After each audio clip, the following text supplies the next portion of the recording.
Golden State Media Concepts bring you Book Review Podcast, a haven for bookworms of all ages and the widest genres, from mystery to memoirs, romance to comedy, fantasy to sci-fi. If you love to read, this is a podcast for you. It's the Golden State Media Concepts Book Review Podcast.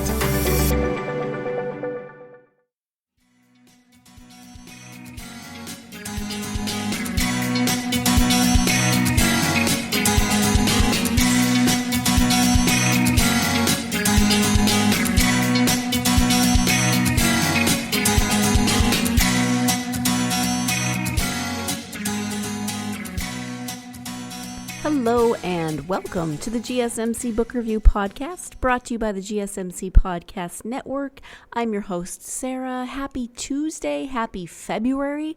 We're a 12th of the way through the year. I don't know if that's comforting or horrifying or which way you want to look at it, or probably somewhere in the middle. But wow, January flew by and drug by all at the same time. January felt like it was about 30 weeks long, I guess, 31 weeks long instead of 31 days long. Sometimes it felt like that. And my brother actually posted on Facebook, January was a rough year, but we made it through. So I guess I'm not the only one that was feeling like it was kind of a weird time, loopy vortex sort of thing. I don't know. I hope that your week is going well so far, and I hope that your February is going well so far, even though we're not that far into it. But I hope everything is going well. I mentioned at the end of the last episode that I would be speaking with author Kelle Z. Riley today, and that's still the case, amazingly enough. So the book is called Read My Lips. It is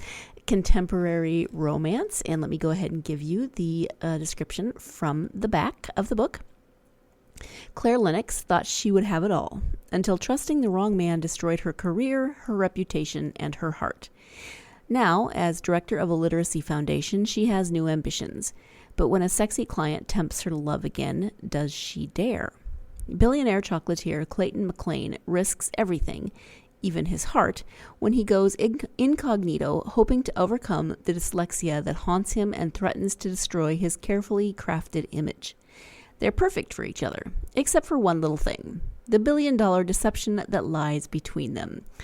So this is again, that is a description of Read My Lips by Kelle Z. Riley. This is a billionaire romance. I said that at the end of the last episode, and I still don't know. Is that the correct term? Am I saying that right? I feel like I'm missing a word. A billionaire something romance? Maybe it's just, I don't know. But anyway, there's a billionaire in it. He is, one of the halves of the romantic duo in this romance novel. This is also the first book in a series of romances with crossover characters, some of whom we have already met in this book, and that series is Riches and Royals Romances. Love the alliteration. I talk about this a little bit in the interview with Kelle, but I appreciate that this main character is dyslexic, and they talk about some of the struggles that he has learning how he compensates for some of those struggles in his everyday life, because the dyslexic character is also the billionaire character, and the ways that he has compensated throughout his career to get where he is without really being able to read.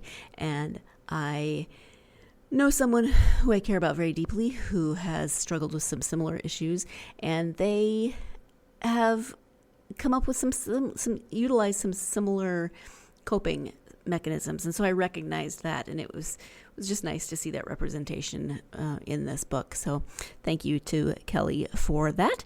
But let's go ahead and turn now to the interview so that Kelle can talk more about this book and about the series as a whole. Again, this book is called Read My Lips. The author is Kelle Z. Riley. Let's start the interview. Hi, Kelle. Welcome to the podcast. Thank you, Sarah. It's a delight to be here. I am happy to have you here, and we are going to talk about your book, Read My Lips. It's part of a series, but before we get to the book and the series, if you could share a little bit about yourself so my listeners can get to know you a little bit, that would be wonderful. That would be great. I'd be happy to. So I am one of those people that balances a writing job with a day job.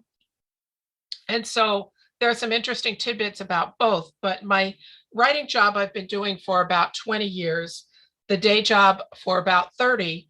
I am a PhD chemist in real life, and I work in the water treatment industry.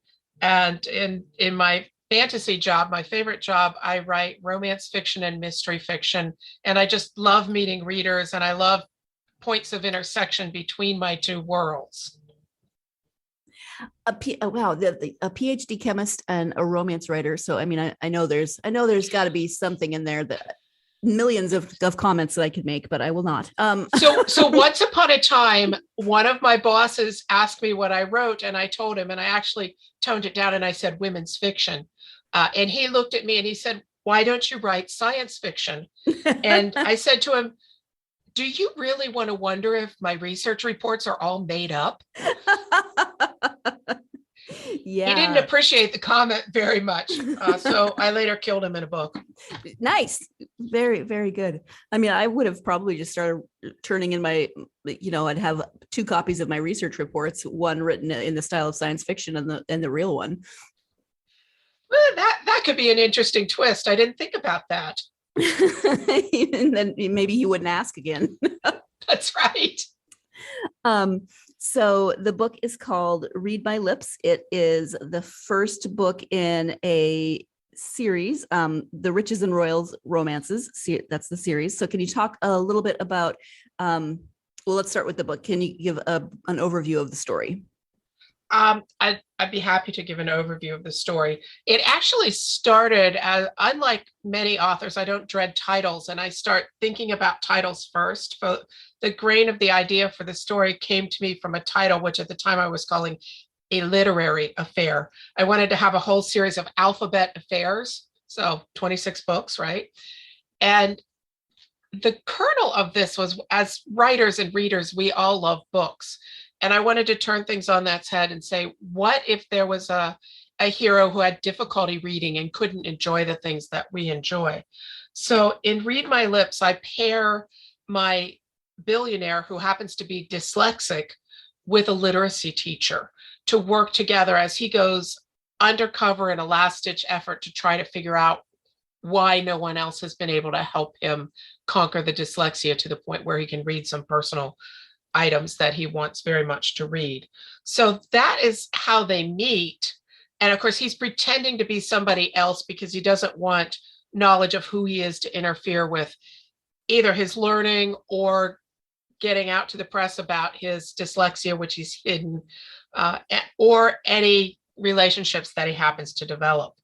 And I pair him with a literacy teacher that works for the charity arm of his corporation that he supports, who coincidentally in this case doesn't recognize him when he dresses down. And throughout the series, they start to fall for one another, and we work with the reading elements, and we also work with a little bit of fantasy, romantic role play, and some other things as he slowly peels back his disguise and tries to get her to understand who he is before he comes clean and admits what his position is relative to her in the workforce. And of course, because it is it is a romance, and it is things have to have a point where things go wrong, then shenanigans ensue. Shenanigans ensue. Really bad things happen towards the end, and the hero, of course, has to go out on a limb and risk everything that he tried not to risk in order to win back the woman that he loves. And she has to learn to look past some deceptions in order to move forward and develop a stronger relationship. So, yes. And the main characters, Claire and Clayton, can you talk a little bit more about them, and what about them, both singly and as a couple, you think might resonate with readers? I think Claire is, we'll start with her. She's what I think might resonate with readers who are in a working field trying to build a career for themselves, doing something that they're passionate about. What happens with her is that her personal life and her work life get intermingled in a way that turns out to be damaging for her. So while she's working, she comes up with what seems to be a really brilliant idea for advertising for the corporation. And her boss at the time, who's also a romantic interest, in her backstory, steals the idea from her and then manufactures things to discredit her and shuttle her away to this charity arm of the corporation so that he can build his career on her ideas. And so from that point, she does what many women might do when they have a career setback. She refocuses, but she also internalizes a lot, and she develops a little bit of a harder exterior and says, I'm only going to look at this one slice of career that I'm rebuilding. I'm not going to deal with relationships. I don't have time, and I'm not going to let anybody hurt me again. So I'm not going to put myself out in any significant way. And so that's kind of where Claire comes from. I've had a few readers say she's hard to get to know in the beginning. And I think that's because she puts on her working public persona, as do many of us who go into jobs every single day. And many of us who work jobs in male-dominated fields also have to put on a different kind of armor and hide certain aspects of our personality, or at least we feel we need to. So that's a little bit about Claire's story. I'm just can I pop in here to say, I think that's fascinating that the readers said that, because I know it might be frustrating for the readers, but it's actually a compliment to you, because you did a great job portraying that hardened outer shell of hers. Well, thank you, Sarah. I will put that in my mind and think of it every time someone says she's hard to get to know. But she shouldn't be transparent at the beginning, or the book isn't fun, in my opinion. Well, yeah, but I don't think anybody should be completely transparent in the beginning. You have to get to know characters. I love hidden layers, and we can talk about that in a minute, but I'd like to talk a little bit about Clayton now. Clayton Arthur McLean popped into my brain with his name fully formed, and I knew I wanted to have a billionaire because I enjoy the billionaire romance trope. But I also knew, because I started with a title and it was going to be called A Literary Affair, that he had to have difficulty reading, which translated to dyslexia. So at that point, I had to come up with a way to make an uber successful billionaire businessman who doesn't need to read a whole lot to get ahead in his business. And so I decided it had to be something in the food industry, because that made sense to me at the time. And I was on a plane traveling from California to the East Coast. And I turned around to a stranger nearby and I said, hey, what's your favorite junk food? And she said, well, that would be vanilla ice cream, but only if it has chocolate sauce on it. And so from there, as I mulled over that during this transcontinental flight, I came up with the tagline, fantasy fudge, the stuff dreams are made of. And so I made my billionaire the chocolatier who developed the fantasy fudge brand and all of the other chocolate related products that went along with it. And being a chocoholic myself, it was a really fun career to give somebody, because it gave me a chance to learn more about it. But as to Clayton himself, he grew up as a poor kid in a rural town. And when his father died, he quit school because it was hard for him anyway. And he went to work doing double shifts at a menial job, which actually I chose to be a chicken slaughterhouse. And I can tell you reasons why there, but he always associates himself with this guy working this horrible job in the middle of guts and smell and horrible, horrible conditions, because that's one of the worst jobs I can think of for a person to do. But he faked it using a good memory and the help of one of his best friends. And he moved to the big city and he started working at a chocolate shop. And then he eventually bought the shop, and then he bought more and he bought more. And he took his mother's recipes for chocolate fudge and other things and turned it into this billion-dollar enterprise. But he feels that he's a little kid faking it, hiding behind this mask of success. And when he goes to the clinic, he's terrified that somebody's going to see behind his mask. And so you see, I have two characters, both hiding significant parts of themselves from one another because they've been burned, or they're afraid of what will happen if they become vulnerable and let that out. It is time for us to take our first break of the podcast. But when we come back, we'll be talking a little bit more about Clayton as the main character, the fact that he is dyslexic, some of the research that Kelle did in terms of dyslexia, etc. So stay tuned. You're listening to the GSMC Book Review Podcast, and I will be right back. Golden State Media Concepts bring you the Bible Study Podcast. Reflect and journey the Bible as together we study God's Word and be inspired. Bible study made fun and informative for all ages. It's the Golden State Media Concepts Bible Study Podcast.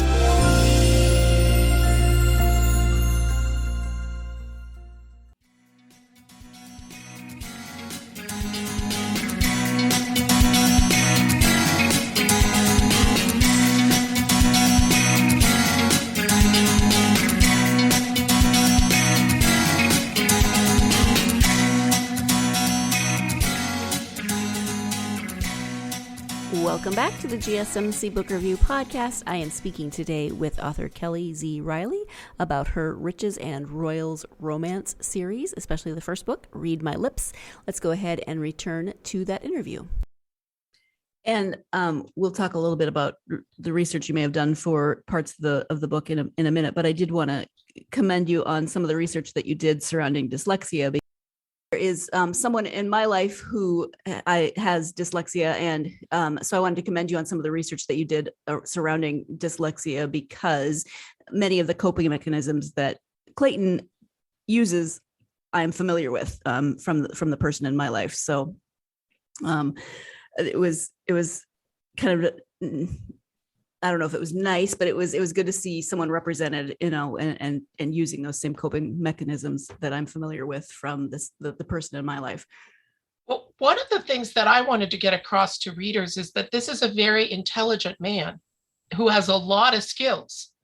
It's just that one of them doesn't happen to be connecting written words with other parts of his world. So it's too often that we discount people who have issues in one way or another. I mean, I'm not athletic, but that doesn't mean I'm not physically fit or something. It's a sort of a physical parallel of what's going on mentally here. You're not stupid because you're dyslexic or dyscalculic. I don't know how to pronounce the dyscalculus word, which means you do the same thing with numbers. I'm not sure I know how to pronounce it either, now that you bring it up. But so then talk a little bit about Claire and Clayton as a couple. As a couple, I one of the things, of course, this is fantasy literature and it's romance fiction, and it's not things that you get away with in real life. So yes, she's actually ends up dating a student, but I like to give her hesitancy in doing that and show his persistence as he overcomes every objection that she makes, because he wants to move a relationship forward. He sees immediately that there's something special about this woman that he would like to get to know. He thinks that she's a real person and would maybe get to know him as a real person as well. And so for him, it's trying to work his way into this closed woman's life. And for her, it's learning to trust again. And unfortunately, she's learning to trust somebody who's keeping a very big secret from her. And so that's kind of a driving force between many of their interactions, is him wanting to tell the secret, but getting so invested in his alternate personality that he becomes more and more afraid of the repercussions when he does. So there's that element that's going on. And then, of course, there's just the fun, sexy elements that we had. And one of the things that I enjoyed most about doing that kind of writing is based on this. So when authors write sexy books, you shouldn't just throw in an intimate scene for the sake of titillation of the readers. It should somehow be tied to the vulnerability of the characters, growing emotional relationships between the characters, or other plot things. And so their first encounter in an intimate fashion happens when they're going through some of this, what starts as lighthearted role play. And the key to that is that when Claire came up with the advertising campaign for her corporation, she thought, let's take this fantasy fudge and tie it to common romantic fantasies that women have based on, honestly, romance tropes and stereotypes. And so as they're playing out something, they're actually playing out one of the romantic fantasies that became part of the advertising campaign.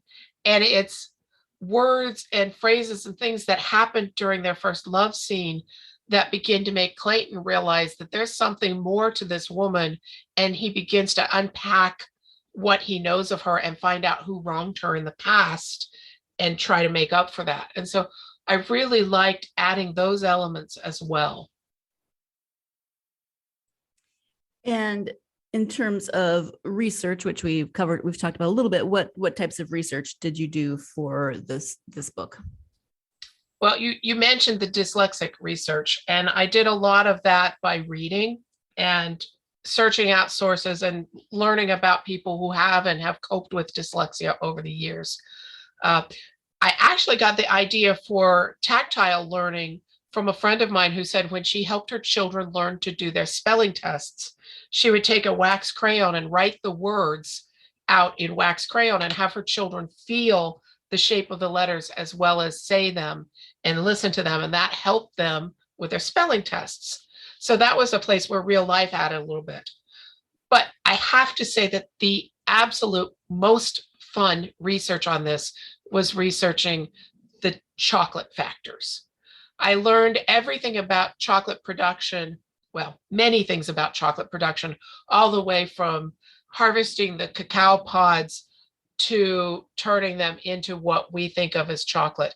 And as part of this, I even went to Maui and went on a Food of the Gods tour on one of the cocoa plantations that is in Maui, where we made Mexican style hot chocolate. I got to finally taste the interior of a cocoa pod, and it was just a delightful lifetime experience. Well, that's probably one of the most fun research experiences I've had described to me in terms of research for a book. So nothing wrong with going to Maui. No, not at all. And incidentally, chocolate drove a lot of British imperialism, believe it or not. Yep. The discovery of that, because the British aristocracy didn't like the bitter styles that the native drinkers in South America made for chocolate. So they wanted sugar, and sugar plantations and finding plantations where you could grow sugar and cocoa beans drove a lot of British expansionism. So it's amazing the things you learn when you start researching something. Yeah, things that you probably never, I'm sure there's a million rabbit holes that you can go down that don't necessarily make it into a book, but are fascinating anyway.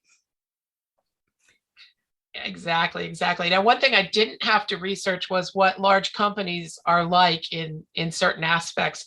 And I laugh a bit when I tell you that, because one of my early reviews somebody said, well, she doesn't know what big business is like.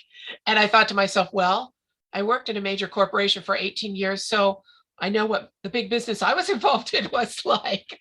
But when I created my executive boardrooms and things like that, I channeled what I had gotten from real life and the feelings I had as a young researcher entering that inner sanctum where these uber wealthy, I think, or well compensated executives lived and worked, etc. You mentioned a bit ago that Clayton's full name popped into your head at some point. So is that common when it comes to your characters, or how do you like to develop your characters? Do you have a pretty good idea of them before you start writing? Do they develop as you write? How does that work for you? So I love my characters. Sometimes their names do come to me fully formed, but a technique that I always rely on is sitting down and interviewing my characters. So in my mind, I will hold conversations with them and I will take notes. And I take notes not only of what these mental characters say to me, but I also watch their body language insofar as I can imagine it. And I get things like background, name and age and eye color and height and what they did for a job and simple things. But one of the best keys for any character is to say, what do you want out of life? What do you want? And when they answer, you then say, no, what do you really want? And they'll give you a slightly different answer. And then you dig deeper and say, no, what do you really, really, really want in the depths of your soul? And it's amazing the things that come out at that point. Now, I grant you it's a conversation with myself, from an external point of view, but it feels like a conversation with a character. And that's how I began to develop and add the layers to the characters. It's time for our second break of the podcast, but I do find that fascinating, just the ability to sit down and have a conversation that's actually in your own head, but is with someone else. I've never done it on the scale that Kelle is referring to, but I did have an assignment in college once. It was a theater class, and we had to get to know the character that we were playing in a scene that we were doing for the class. And so she gave us, the TA gave us a series of questions to think about in terms of our character, and really detailed questions down to, I think one of the questions was, what type of underwear does your character wear? And kind of the same thing, maybe a little bit, that Kelle is talking about. And so just a fascinating process. But let's go ahead and take our second break. When we come back, Kelle will be talking a little bit more about the subsequent books in this Riches and Royals romance series. So stay tuned. You're listening to the GSMC Book Review Podcast, and I will be right back. Golden State Media Concepts Sci-Fi Podcast. Together we dive into the world of sci-fi and science fiction. From episodes of Star Trek, Star Wars, to The Walking Dead, Resident Evil, all the hot new science fiction movies from the backdoors of Marvel or DC. The Golden State Media Concepts Sci-Fi Podcast. You'll never look at science fiction the same way again.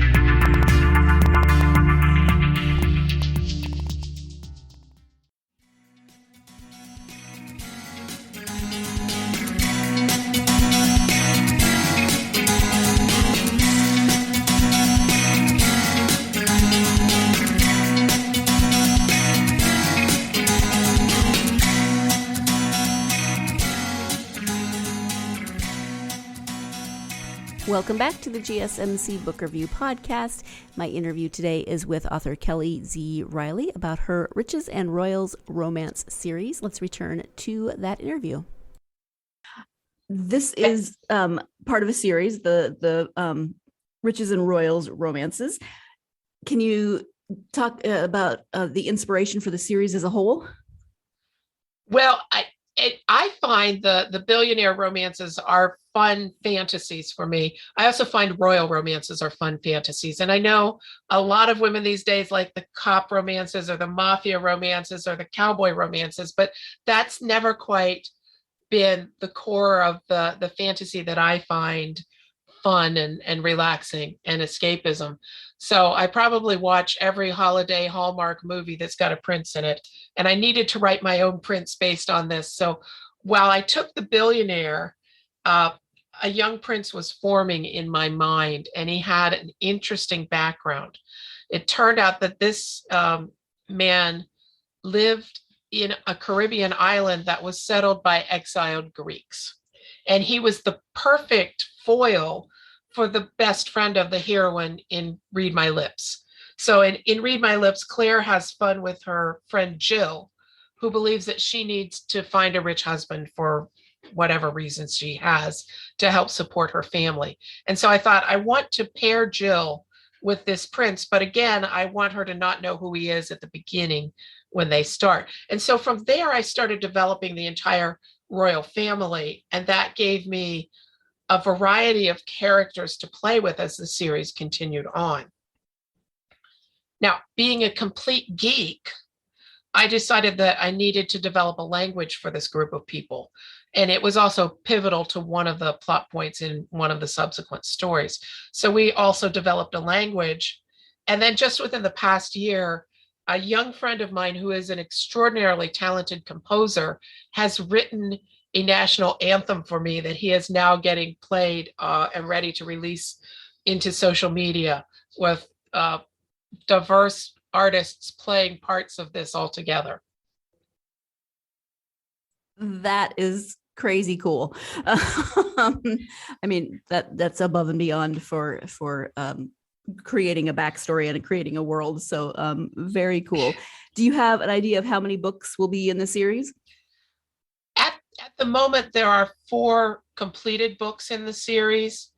And then I have a 5th and a 6th. I have the characters for those books already in my head, and they're begging me to write their stories. So I know there'll be at least 6 stories in the series, and if my readers like it, I will continue building upon that with other characters that you meet along the way. Which is always fun when I would assume that that characters are going to keep popping up in subsequent books, so you kind of get to know, or you get to re-encounter the characters that you've grown to love in previous stories. Exactly. And one of the fun things I like is, so as I said, Claire's best friend Jill becomes the heroine in Royally Scandalized. And then the book after that introduces her younger sister with a younger brother of our prince from book 1. And part of that story, as I was writing it, became not only the story of a new romance, but a story of 2 sisters who had broken apart and found their way back to one another and found some healing in their relationship, which once was very close and had suffered a break. And I just loved writing that piece. What about the romance genre draws you to writing in that genre? The thing I like about the romance genre is the overall premise that love really conquers all. And that if you work together, even when you have problems or you as 2 people are in opposition to one another, that you can work through that. And the fact that not all relationships work that well and not all relationships are that honest is something that I wish the world had, but doesn't. I like the knowledge that when I enter into a romance novel, wherever it takes me, it's going to work out and parties will come out stronger and together at the end. And I also frankly like that you can play with almost anything and you can make your world set in an imaginary kingdom or a circus or Hollywood or the Eiffel Tower. You can do anything and go anywhere within the genre. And in fact, you can go any time period, although most writers specialize in a single time period. So it's a very versatile genre within the constraints of couples meeting, working through problems, and coming out of it together and strong. And are there any of your other books that you want to highlight or mention during our time together? Well, let me just tell you the books in the Riches and Royals series, and then I'll give a brief shout out to one of my other series so that people who are more interested in mystery fiction will have something to read as well. But the Riches and Royals series starts with Read My Lips, which is the story of Clayton and Claire. Then we go to Royally Scandalized, which is Jill and Prince Constantine. Then Reluctantly Royal, which is Jill's younger sister, Gracie, and her prince, Stefan.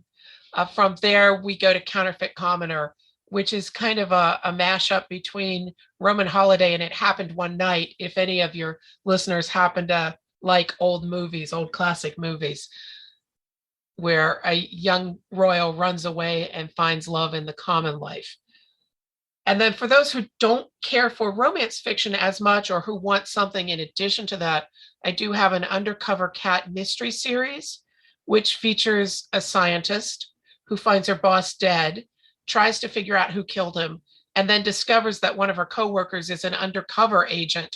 And so in subsequent books, he hires her and she takes her show on the road, as it were, and goes undercover for missions to ferret out some international terrorists and continues to find dead bodies along the way.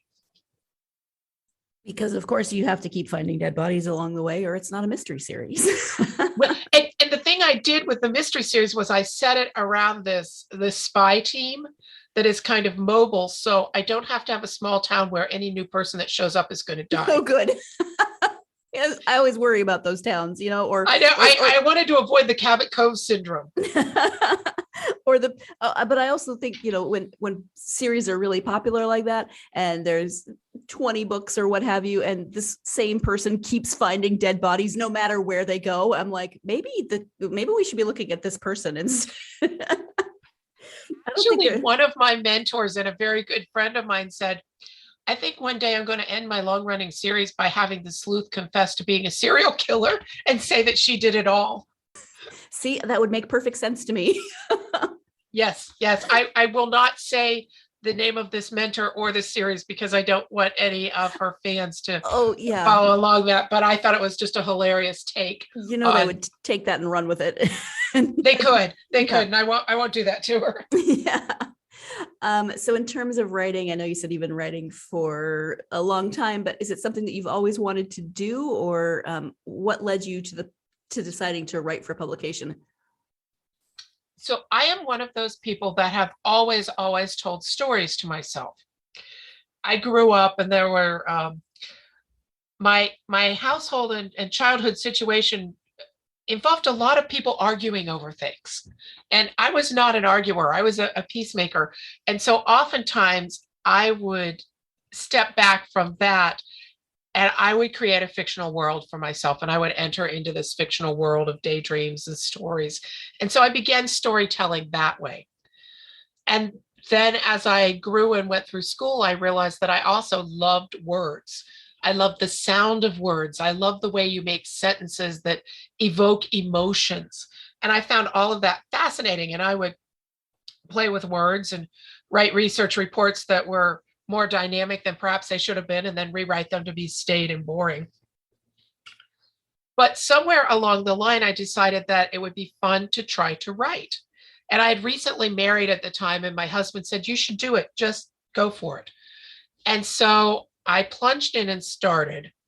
Then I wrote a fan letter to Susan Elizabeth Phillips, who was really a dynamic and fun contemporary romance writer. And she wrote back to me and connected me with my local chapter of Romance Writers of America. And from there, when I joined that group and I started meeting with other people who had the same passions, my productivity soared. So the first manuscript I did took a couple of years to write. And thereafter, I would do about a manuscript a year. And of that time, really, there was an intense 3 months creating the bulk of that. And then the rest of the time was trying to find somebody to pick it up or looking for agents and contests and publishers and resting from the creative flurry of that 3 months of intensity. So that was essentially my process for quite some time as I was writing. And time for our third break of the podcast. So stay tuned. When we come back, the conclusion of my interview with author Kelle Z. Riley. You're listening to the GSMC Book Review Podcast, and I'll be right back. Tired of searching the vast jungle of podcasts? Now listen close and hear this out. There's a podcast network that covers just about everything that you've been searching. Hey! The Golden State Media Concepts Podcast Network is here. Nothing less than a podcast bliss with endless hours of podcast coverage. From news, sports, music, fashion, cooking, entertainment, fantasy, football, and so much more. So stop lurking around and go straight out to the Golden State Media Concepts Podcast Network. Guaranteed to fill that podcast itch. Whatever it may be. Visit us at www.gsmcpodcast.com. Follow us on Facebook and Twitter, and download us on iTunes, SoundCloud, and Google Play.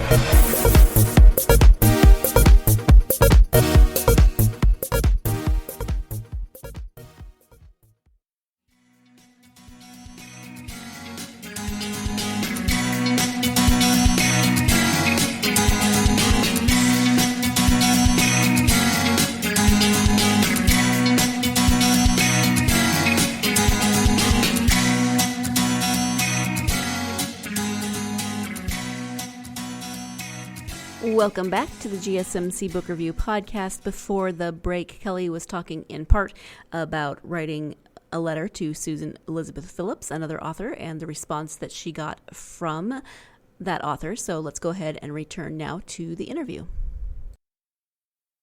I love that Susan Elizabeth Phillips actually replied, not just a form letter, and connected you to the local chapter of Romance Writers of America. That's great.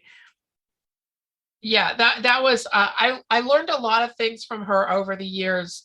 A couple of things were that she once said she struggles with every word. That gave me permission to struggle with words as I wanted. I also learned how to say no when people asked for something and it was not in my best interest to say yes.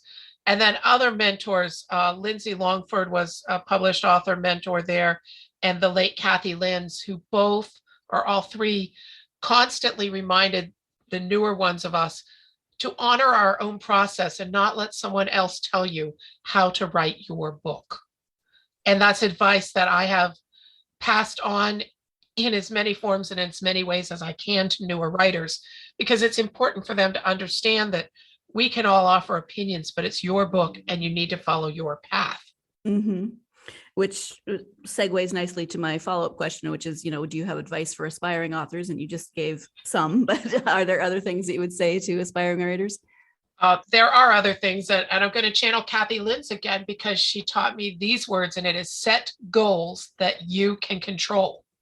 So you can control how many words you put on a page. You can control how often you sit down at the keyboard and start to write, but you can't control whether it gets published. Well, with self-publishing, actually, you can. What you can't control is how many people pick it up and read it. But I would say to a newer writer, write, allow yourself to write crap, give yourself permission to write junk on the page. Chances are it won't be junk, it'll be good. Find a group of like-minded writers and meet with them regularly, because they'll keep you encouraged. They'll keep you moving forward. They'll help you when you're stalled. I think my productivity increased so dramatically when I joined the chapter of writers that I was talking about, and other writers hold you responsible. So that is one of the most powerful things a young writer can do is be brave, go out, find a group of writers, and then just sit down and start working. When you take the time to read for yourself, who are your favorite or your go-to authors and genres? So I write contemporary romance, but I love to read historical romance and some paranormals. And I actually read fairly widely throughout different genres. So three of my favorite authors, I already mentioned Susan Elizabeth Phillips, and some of the books that I love the best are the older ones, which are wildly creative and imaginative. But I also love Julia Quinn with her Bridgerton series, which is now, of course, on Netflix. I just adore that world and the richness of that sort of Cinderella story and all of those worlds. And I also like Carolyn Sparks, who wrote this wonderful series called Love at Stake, which was paranormal vampire romance. So any author that builds a tight, wonderful world and has a huge backlist, I will probably gravitate to. But those are a couple of my favorites from three different subgenres. And I find when I write, I actually blend elements of all of those things. So even though I write contemporary, I like the grandeur and the feel that Julie Quinn and the historical authors bring to their world. And I like to bring that forward at least into the Riches and Royals world. I like Susan's humor, and I like to bring that in. And then Carrie Sparks has quirky stuff. I have not written anything with paranormal overtones yet. I like the yet. You never know. In Exactly. terms of internet presence, if you have a website, can you share that, as well as any social media platforms people can find you on? I can, if you give me a minute. I have to bring up the file that has all the links in it. You're editing this part out, I hope. Not a problem. Yeah, I have, let me see, RML links, there you go. So, okay, back to answering your question. Thanks, Sarah. I'd love to give you my website. It is Kelle, that's spelled Kelle, Z as in zebra, Riley, RILEY.net. That's my website, and that's really where you can find just about everything, including all of my social media links. I will provide these also, so if Sarah has a way of getting them out or pinning them, she can do that. At Facebook, you'll find me as facebook.com/Kelle Z Riley. Twitter.com Kelle Z Riley. Instagram it is Kelle.Riley. My Amazon author page is amazon.com/author/Kelle Z. Riley. Goodreads is goodreads.com/Kelle Z. Riley. BookBub is bookbub.com/authors/Kelle-Z-Riley. And for those of you who'd like my YouTube channel, it is totally random. It is youtube.com/channel/UCOS2WJHD 3J2 space DANOS1HLCCW. Just go to my website and click on the YouTube link. Yeah, YouTube links are a little non-user friendly. Yeah, it's pretty non-user friendly. Yeah. Well, Kelle, now every time I see the Z in your name, I'm going to think zebra. Thank you for that. I do have a story, if I can share, about that Z. Absolutely. It's a bit sad. When I first joined National Romance Writers of America, there was another author named Kelle Riley. So I was the second Kelle Riley to join. And so I used my middle initial in addition to the different spelling of Kelle to differentiate myself. And over time, I was checking in one day and somebody at the check-in said, "Oh, wait, she's the Z Riley." And one of my good friends at the time said, "There's a branding element for you." And so whenever you see my logo, it features this big pink Z, and the Z is in my name so that we differentiate from the other Kelle Riley. And so that's the story of why the Z. And sadly, just a few months ago, the other Kelle Z. Riley passed away. And I feel sad that I'm the only one now. Yeah. Had you ever met her in person? We had met. We were both members of the Golden Network chapter. We had both finaled in that Golden Heart contest, which is was at the time the contest for unpublished authors. In fact, the book that became Read My Lips was my finalist book, and it was really a turning point in my career. So I have a great fondness for that story for many, many, many reasons. Absolutely. Yeah. Well, Kelle, we've talked about a lot of different things during our time today, but is there anything that we haven't covered that you would like to highlight? We have covered a great deal. I would like to say that for anyone listening, one of my favorite things is coming out and meeting readers. We've recently started going to Comic-Con style events. And I have a 6-foot-tall mannequin dressed as my heroines who comes along with me. And I just love talking to readers there and in reader-focused events. So if any of you have an event and you would like to talk with me, I've got a list of seminars that I do on my website. I love meeting readers. I love coming out and encouraging new writers. So I would encourage you to check out my website, contact me, and see if we can't work together. And please share and tell all your friends, because that's the only way newer to the industry authors like me, and it's funny to say that 20 years is new, but it's the only way we find other like-minded readers. So please like, share, review. Even if you don't enjoy a book, do tell your friends. Well, now I want to know if your Claire heroine is wearing the fabulous fuchsia coat she's wearing on the cover of Read My Lips. No, sadly, that exists in cyberspace only, but wouldn't you love to have it? Yes, I keep looking at that coat thinking, I really want that coat. Although I live in Northern California, I don't really need a coat. Yeah, well, purple is her unlucky color or lucky color, depending on which day of the week it is for her. Yes, exactly. So. Well, Kelle, thank you so much. I really appreciate you taking the time to talk to me about not only Read My Lips, but the Riches and Royals romances and some of your other writing. I really appreciate it. It's been a delight. Thank you for having me. I hope I get a chance to come back sometime. It's been an absolute pleasure working with you today, Sarah. Thank you once again to Kelle for joining me for the podcast. I felt bad for her because she is in the middle of a sinus infection. And as you all know, I'm always in the middle of a sinus infection, but she had just been to the area in Northern California where I live, and it got her. It just zapped her with a sinus infection. It is this area, I'm telling you.